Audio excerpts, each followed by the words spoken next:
돌은 무겁고 모래도 가볍지 아니하거니와 미련한 자의 분노는 이 돌보다 무거우니라. 아멘. 네, 저는 오늘 본문의 말씀을 근거로 분노를 다스리기, 분노를 다스리기라는 제목으로 함께 귀한 은혜의 시간을 나누기 원합니다. 네, 여러분, 우리가 이 세상을 살아가면서 화를 내지 않고 살아갈 수는 없습니다. 네, 화를 내지 않고 정말 부드럽고 온유하고 이런 사람으로 살고 싶지만 어떻습니까? 그게 말처럼 쉽지는 않다라는 것입니다. 자, 어쩌면 이 분노라고 하는 감정은 우리 삶의 그림자처럼 따라다니는 그러한 감정이라고 표현할 수도 있을 것 같습니다. 그런데 중요한 것은 우리가 한 가지 뭔가 잘못된 생각, 착각을 하고 있다는 것이죠. 그것이 무엇입니까? 보통 우리는 분노에 대해서 죄라고 단정적으로 생각할 때가 많다라는 것입니다. 그러나 성경에서 말하고 있는 분노는 다행히도 그렇지는 않습니다. 네, 죄에 빠질 위험성이 높은 것이지 그 자체가, 분노의 감정 자체가 죄는 아니라는 거죠. 자, 에베소서 4장 26절의 말씀을 우리가 살펴보면 분을 내어도 죄를 짓지 말며 해가 지도록 분을 품지 말라라고 말씀해 주고 계십니다. 자, 이 말씀을 통하여서 우리가 알 수 있는 사실은 무엇입니까? 먼저 분을 내어도 죄를 짓지 말며라는 이 말씀에서 우리가 분명하게 알 수 있는 그러한 사실은 분을 내는 것이 바로 죄가 되지는 않는다라는 것입니다. 즉 분노 그리고 죄는 구별이 되어 있다라는 것이죠. 다음으로 해가 지도록 분을 품지 말라라는 말씀에서 또 우리가 깨달을 수 있는, 우리가 알 수 있는 말씀은, 알 수 있는 부분은 무엇이냐?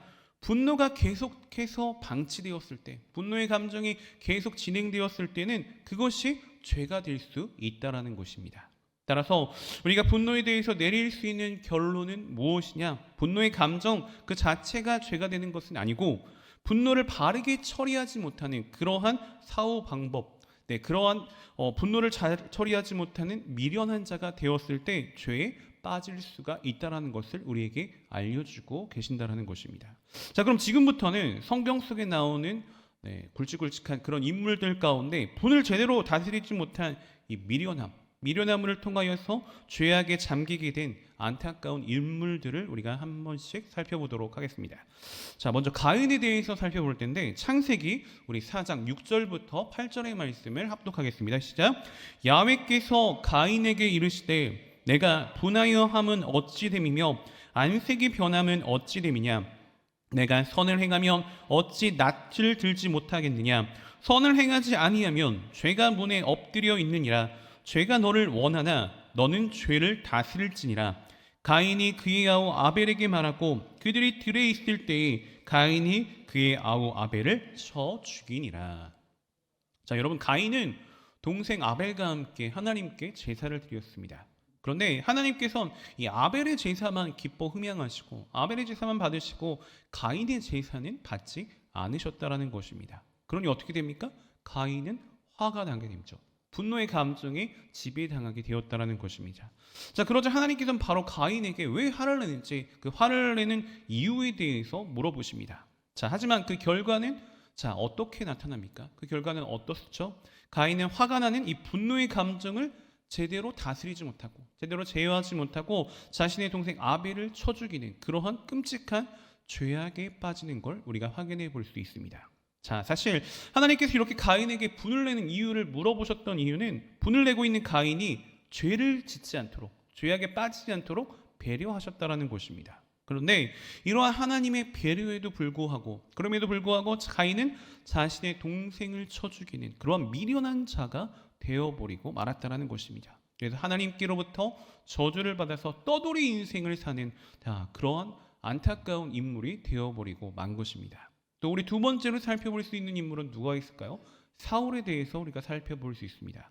자, 사울의 경우를 보면 어떻습니까? 처음에 사울은 정말로 용모도 출중했고 겸손했고 훌륭한 왕이었습니다. 하지만 사울은 하나님의 선지자 사무엘, 이 사무엘 선지자의 말씀을 두 번이나 어깁니다. 두 번이나 불순종을 하고 결국엔 어떻게 되죠? 하나님께로부터 버림을 당하는 그러한 신세가 되어버리고 말았다라는 것입니다. 그 사울은 블레셋과 전투를 치르는 그런 과정 가운데서 어려움을 겪게 됩니다. 이 골리앗이라고 하는 거인 장수 때문에 큰 곤욕을 당하게 됐는데 여기서 누가 나타나죠? 하나님 마음에 합한 다윗이라는 인물이 등장을 하게 됩니다. 자, 이후 다윗의 인기는 골리앗을 무너뜨림으로 말미암아 백성들은 사울보다 다윗을 더 좋아하는 그러한 상황에 직면하게 됩니다. 자, 사울이 죽인 자는 천천히요, 다윗이 죽인 자는 만만이로다라고 하는 그러한 찬양을 부르니까 사울이 어땠습니까? 그 이야기를 듣고 그 노랫소리를 듣고 사울의 마음은 무너져 내리고 말았습니다. 그의 마음 속에는 엄청난 분노와 시기의 마음으로 가득 차게 되었다라는 것이죠. 자, 안타깝게도 사울은 자신의 마음 속에 생긴 이 분노의 감정을 제대로 제어하지 못하고 미련한 자가 되어버리고 말았다라는 것입니다. 그래서 사울은 계속해서 다윗을 증오하게 되었고 다윗을 죽이기 위하여 혈안이 되어버리고 만 것입니다. 그래서 다윗의 절친한 친구이자 자신의 아들인 요나단에게까지도 파괴적인 그런 모습을 보이게 됩니다. 사무엘상 20장 30절부터 33절의 말씀을 살펴보면 사울이 요나단에게 화를 내며 그에게 이르되 폐역무도한 계집의 소생아, 내가 이새의 아들을 택한 것이 내 수치와 내 어미의 벌거벗은 수치됨을 내가 어찌 알지 못하랴. 이새의 아들이 땅에 사는 동안은 너와 내 나라가 든든히 서지 못하리라. 그런즉 이제 사람을 보내어 그를 내게로 끌어오라. 그는 죽어야 할 자이니라 한지라. 요나단이 그의 아버지 사울에게 대답하여 이르되 그가 죽을 일이 무엇이니까? 무엇을 행하였나이까? 사울이 요나단에게 단창을 던져 죽이려 한지라. 자, 여러분, 사울은 다윗을 너무나도 미워했고 그로 인해 분노의 감정에 지배당하고 말았습니다. 또한 그 분노를 제대로 다스리지 못해서 어떤 모습으로까지 변하게 됩니까? 자신의 아들 요나단에게까지 창을 던져도 죽이려고 하는 그러한 미련한 모습을 보이게 되었다는 것입니다. 분노의 결과, 분노의 감정을 제대로 다스리지 못한 결과가 자신의 소중한 아들에게까지도 죽이려고 하는 그러한 너무나도 미련한 모습으로 변질되어 버리고 말게 되었다는 것입니다. 여러분, 계속해서 말씀드리지만 이 분노의 감정 자체는 죄는 아닙니다. 분노의 감정 자체는 죄는 아니지만 분노의 감정을 제대로 다스리지 못하니까 자신이 사랑하는 아들까지도 또 자신의 형제까지도 죽이게 되는 그런 비극적인 그런 사건들을 우리가 볼 수 있는 것입니다. 자, 예수님께서도 사실은 바리새인과 서기관들의 모습을 그러한 모습들을 보시면서 강하게 화를 내는 그런 모습도 보여주셨습니다. 그러나 이런 분노의 감정을 바르게 다스리지 못했을 때 그 분노가 파괴적인 모습, 미련한 모습으로 나타나게 되면은 가인과 사울과 같은 그러한 불상사가 초래되어 버릴 수밖에 없게 된다라는 것입니다. 자, 그럼 여러분, 우리의 삶 가운데서도 우리가 세상을 살다 보면 이 분노의 감정에 지배될 때가 참으로 많은데 이 분노의 감정을 지혜롭게 제어하기 위해서, 지혜롭게 다스리기 위해선 어떤 방법이 있을까요? 어떻게 하면 좋습니까? 첫째, 분노의 감정 자체를 인정할 수 있어야 하는 것입니다. 자, 여러분, 가인의 경우를 보면 하나님께서 내가 분하여 하면 어찌 됨이냐? 이렇게 물어보셨을 때 가인은 어떤 반응을 보이죠? 아무런 답변도 하지 않습니다. 아무런 답변도 하지 않죠. 즉, 자신에게 찾아온 이 분노의 감정을 제대로 인지하지 못했고 인정하지 않았다라는 것입니다. 자, 사실 우리는 일상생활을 하면서 이 분노의 감정이 지배될 때가 참으로 많은데 그때마다 우리는 그 분노에 대해서 어떤 반응을 보입니까? 어떻게 반응을 하죠? 대부분의 경우엔 자신의 분노를 잘 인정하려고 하지를 않습니다. 속으로는 분이 나서 끓어오르는데도 불구하고 외면상으로는 괜찮다라고 표현할 때가 많다라는 거죠. 겉과 속이 다를 때가 많다는 것입니다. 그런데 그 결과가 어떻게 나타납니까? 우리의 영혼의 상태가 이렇게 되면은 골마가기 시작한다는 것입니다. 그래서 나중에는 우리 자신이 스스로 주체할 수 없을 정도로 큰 일을 저질러 버릴 때가 많이 생긴다라는 것이죠. 그래서 이러한 일이 발생하기 전에 우리는 우리 마음 가운데 찾아온 이 분노의 감정 자체를 인정할 수 있어야 하는 것입니다. 자, 그다음에 둘째, 분노의 감정을 우리가 지혜롭게 다스리기 위해선 무엇이 필요하냐? 분노의 원인을 규명해 볼 수 있어야 하는 것입니다. 나에게 일어나는 이 분노의 감정이 왜 일어나는지, 어째서 나에게 이런 분노의 감정이 찾아왔는지 스스로 분석을 해볼 수 있어야 한다는 것입니다. 자, 말씀을 중심으로 이 분노의 감정의 원인을 살펴보면은 첫째는 시기심으로 인해서 이 분노가 나타날 수 있다는 것입니다. 가인의 경우 하나님께서 자신의 재산을 받지 않으시고 동생의 재산을 받으시니까 그 시기심으로 인하여서 분노가 찾아온 것이죠.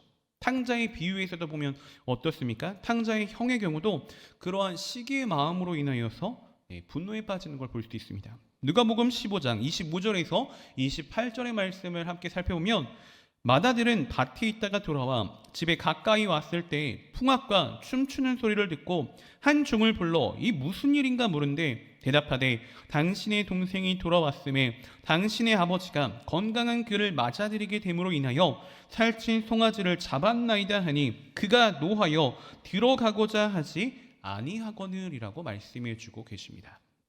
여기서 여러분 나타나는 형의 마음, 형의 그 마음은 어떻습니까? 형의 마음은 어떠한 그런 상태의 마음이죠?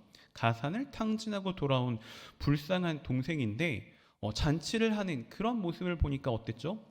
죽을 고생을 하다 돌아온 불쌍한 이 동생인데 불쌍한 동생을 측은하게 생각하는 그런 아버지의 마음이 작용된 것이 아니라 현재 동생을 위해 벌어진 이 잔치를 보면서 시기하는 마음이 찾아옵니다. 나는 열심히 그동안 딴짓하지 않고 열심히 최선을 다해서 아버지 밑에서 봉사했는데 나를 위해서는 송아지는커녕 작은 거 하나도 잡아주지 않으면서 이렇게 나쁜 짓을 하고 돌아온 동생을 위해서 이러한 잔치를 벌이느냐, 시기의 마음이 찾아왔다라는 거죠. 그래서 그 시기의 마음이 커지니까 분노의 감정이 지배당하게 된 것입니다. 자, 여러분 또 어떤 경우에 우리가 또 분노의 감정에 지배될 수 있습니까? 뭔가 자기의 뜻대로, 자기가 계획한 대로 일이 되지 않았을 때 분노가 또 일어날 수가 있는 것입니다. 자, 요나의 경우를 살펴보면 어떻습니까? 요나의 경우를 통해 살펴보면, 자, 요나는 니느웨 성으로 가서 하나님의 심판을 선포하라는 그러한 하나님의 명령을 어기고 다시스로 향하는 배를 타고 도망을 가게 됩니다. 하지만 하나님께서는 요나의 뜻대로, 요나의 계획대로 가만히 내버려 두시지 않으셨습니다. 다시스로 가는 배에 무엇을 일으키시죠? 풍랑을 일으키시죠. 풍랑을 일으키셔서 요나의 그러한 하나님의 뜻을 어기는 그러한 순간들을 막으셨습니다. 결국 요나는 고래의 뱃속까지, 큰 물고기의 뱃속까지 들어가서 3일 동안 죽을 고생을 한 뒤에야 결국에는 하나님의 명령을 따르게 되는 걸 우리가 성경을 통해 확인해 볼 수 있습니다. 그리고 그는 니느웨 성의 멸망을 예고하며 회개하라고 선포하며 경고의 메시지를 하나님의 뜻대로 전하게 됩니다. 하지만 요나가 그들이 진정으로 회개하기를 원해서 그러한 메시지를 선포했을까요? 절대 그러한 마음으로 선포하지는 않았습니다. 자, 사실 요나는 이스라엘 백성들을 괴롭히는 이 니느웨 백성들이 멸망하기를 내심 바라고 있었다라는 것입니다. 하지만 니느웨 성은 어떻게 됩니까? 요나의 바람대로 이루어지지 않습니다. 니느웨 성의 왕을 비롯해서 온 백성이 금식하며 굵은 배를 입고 회개하는 그러한 모습을 보이게 됩니다. 그러자 하나님께서는 니느웨 백성들의 이 회개의 소리를 들으시고 그들에게 선포했던 그러한 재앙을 내리지 않으시고 자비를 베풀어 주시는 그러한 사랑의 모습을 보여줍니다. 자, 그런데 이러한 하나님의 자비로운 은혜의 모습을 요나는 어떻게 받아들이죠? 하나님의 자비로운 모습을 요나는 어떤 시각으로 보게 됩니까? 자, 요나서 4장 1절에서 3절의 말씀 살펴봅니다. 요나가 매우 싫어하고 성내며 야훼께 기도하여 이르되 야훼여 내가 고국에 있을 때 이러하겠다고 말씀하지 아니하였나이까? 그러므로 내가 빨리 다시스로 도망하였사오니 주께서는 은혜로우시며 자비로우시며 노하기를 더디하시며 인애가 크시사 뜻을 돌이켜 재앙을 내리지 아니하시는 하나님이신 줄을 내가 알았음이니이다. 야훼여 원하건대 이제 내 생명을 거두어 가소서. 사는 것보다 죽는 것이 내게 나음이니이다 하니. 여러분, 요나는 자기의 뜻대로, 자기의 생각대로 니느웨 성이 멸망하지 않게 되니까 하나님께 화를 내는 아주 미련한 그러한 모습을, 무지한 모습을 보여주는 걸 확인해 볼 수 있습니다. 하나님의 사랑을 이해하지 못하는, 하나님의 사랑을 이해하지 못하는 미련한 모습이 선지자지만 요나 가운데 나타났다는 거죠. 여러분, 또 우리는 어떤 경우에 분노의 감정이 지배가 됩니까? 조급한 마음이 있을 때, 조급한 마음으로 분노가 생기게 될 때가 또 많습니다. 자, 여러분, 사실 우리에게 인내심이 있다면, 그래서 마음이 뭔가 조급하지 않고 여유가 있다면 분노는 그렇게 빨리 우리에게 찾아오지는 않습니다.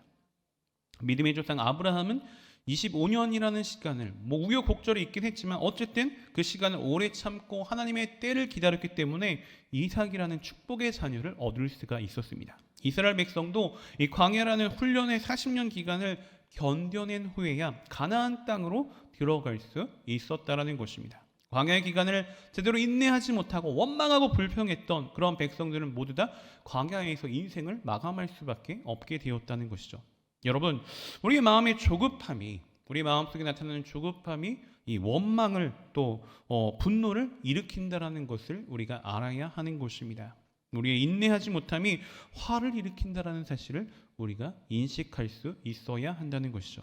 그래서 우리는 화가 날 때, 분노가 치밀어 오를 때 그 분노의 감정 뒤에 숨어 있는 동기가 무엇인지, 그 분노의 원인이 무엇인지를 알아보고 분노에 대한 치유함을 받을 수 있어야 하는 것입니다. 자, 여러분, 우리는 연약한 존재라서 불완전한 완벽한 존재가 아닙니다. 하나님만이 완벽하시지 우리 인간이라는 존재는 그 어떤 존재도 완벽할 수는 없다라는 것이죠. 연약한 존재이기 때문에 이 분노의 감정은 누구에게나 어떤 사람에게나 찾아올 수 있는 것입니다. 네, 모세라는 사람도 온 땅에 그 온유함이 이만한 사람이 없다라고 하나님께서 칭하신 그러한 모세도 어떻습니까? 한 번의 화를 참지 못해서 가나안 땅에 들어가지 못하는 그러한 상황 가운데 이르렀다는 거죠. 그래서 우리는 연약한 존재라는 사실을 인식하고 분노가 찾아올 수밖에 없는 존재라는 사실을 우리가 인지하고 있어야 됩니다. 시기심 때문에 뭔가 또 내 계획대로 내 뜻대로 되지 않았을 때 조급함 때문에 우리에겐 분노는 수시로 찾아올 수가 있는 것입니다. 하지만 우리가 결코 그 분노의 감정에 계속해서 지배당해서는 안 된다는 것입니다. 정확히 말씀드리면 그 분노의 감정이 해가 넘어가도록 방치해서는 절대로 안 되는 것이죠. 에베소서 4장 26절에서 27절의 말씀을 우리 함께 살펴보도록 하겠습니다. 분을 내어도 죄를 짓지 말며 해가 지도록 분을 품지 말라. 마귀로 틈을 타지 못하게 하라. 아멘. 자, 여러분, 우리에게 일어나는 이 분노의 감정이 계속해서 지속되어지면은 그 분노는 우리를 넘어뜨리려고 하는 악한 영들의 좋은 미끼가 된다라는 것을 분명히 인식할 수 있어야 하는 것입니다. 자, 마귀는 어떻습니까? 우는 사자와 같이 우리 믿음의 자녀들을 넘어뜨리기 위해 혈안이 되어 있습니다. 이러한 상황에 분노의 감정으로 인해서 마귀에게 틈을 내어주어서는 절대로 안 된다는 것입니다. 그렇다면 어떻게 해야 이런 분노의 감정을 다스릴 수 있습니까? 중단할 수 있습니까? 가장 먼저 우리는 분노에 대해서 하나님께 말씀드릴 수 있어야 됩니다. 내가 처한 그 분노의 감정을 하나님께 아뢰 수 있어야 되는 거죠. 우리의 분노의 감정을 하나님께 아뢰 때 우리의 모든 것을 아시는 하나님, 우리의 억울한 마음들, 우리의 답답한 심정들, 나보다 나를 더 잘 아시는 하나님께서, 또 우리의 연약함까지도 모두 다 파악하고 계신 하나님께서 우리의 분노의 감정을 순화시켜 주실 것입니다. 사랑하는 여러분, 우리는 연약한 존재, 불완전한 존재이기 때문에 조그만 상황 가운데서도 우리는 분노에 지배당할 수가 있습니다. 하지만 분노가 생기는 게 중요한 게 아니죠. 분노는 누구에게나 찾아올 수 있습니다. 이러한 분노를 어떻게 제어하는지, 어떻게 다스리는지가 더욱더 중요한 것입니다. 분노의 감정을 가인이나 사울과 같이 미련한 방법으로 처리해서는 정말로 불행한 안타까운 인생으로 전락해버릴 수밖에 없는 것입니다. 여러분, 우리는 우리의 감정을 전부 다 하나님께 아뢰 수 있어야 하는 것입니다. 하나님께 모든 우리의 마음속에 있는 응어리들, 분노의 그런 어떤 싹들을 다 하나님께 토해낼 수 있어야 한다는 것입니다. 우리의 모든 것을 아시는 하나님께서 우리의 분노의 감정을 모두 다 하나님께 말씀드렸을 때, 기도를 통해서 나의 감정들을 하나님께 스스럼 없이 다 아뢰었을 때 그 분노로 인하여 완악해지고 파괴적인 우리의 마음들을 분명 부드럽고 온유한 마음으로 변화시켜 주실 것입니다. 기도를 통해서 우리의 분노의 감정을 잘 제어하고 마귀에게 틈을 주지 않을 수 있는 지혜로운 저와 여러분, 우리 모두가 되시기를 주님의 이름으로 소원하고 축복하며 말씀을 마치겠습니다. 기도드립니다. 사랑과 자비가 풍성하신 참으로 좋으신 하나님, 오늘도 말씀을 통하여서 은혜 부어주시고 귀한 깨달음 얻게 하시니 참으로 감사를 드립니다. 오늘 우리들에게 주신 말씀과 같이 우리의 마음속에 발생되는 분노의 감정을 잘 제어하기 원합니다. 지혜롭게 다스리기 원합니다. 하나님께 모든 것을 아뢰는 기도를 통하여 우리의 마음을 잘 다스리게 하시고 마귀에게 틈을 주지 않고 믿음의 여정 가운데 항상 승리하는 복된 주의 자녀가 될 수 있도록 성령님 우리의 마음을 주장하시고 인도하여 주시옵소서. 거룩하신 하나님, 이제 또 저희가 정성껏 준비한 예물을 주님 앞에 드립니다. 드려지는 모든 손길 가운데 한없는 주의 은혜와 사랑으로 가득히 채워주시고 이 예물이 쓰여지는 모든 것 가운데 그리스도의 영광만이 아름답게 드러나게 하여 주시옵소서. 감사드리며 모든 말씀 살아 역사하시는 나사렛 예수 그리스도를 받들어 간절히 기도 올리옵나이다. 아멘.